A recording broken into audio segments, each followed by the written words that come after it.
Hello everyone! In today's video, I'm going to walk you through how to create a saved posts page using a shortcode with CubeWP.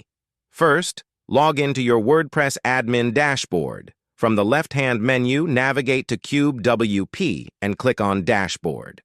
Once the page opens, you'll see the All Shortcodes cheat sheet option in the list. Locate the shortcode for the saved posts page, and you'll also find an option to copy the shortcode.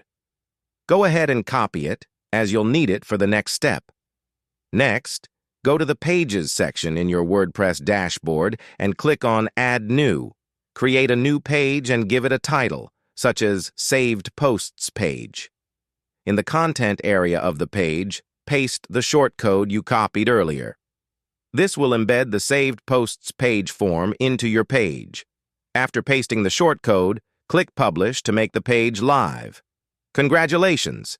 You've successfully created a saved posts page using CubeWP and added it to your site.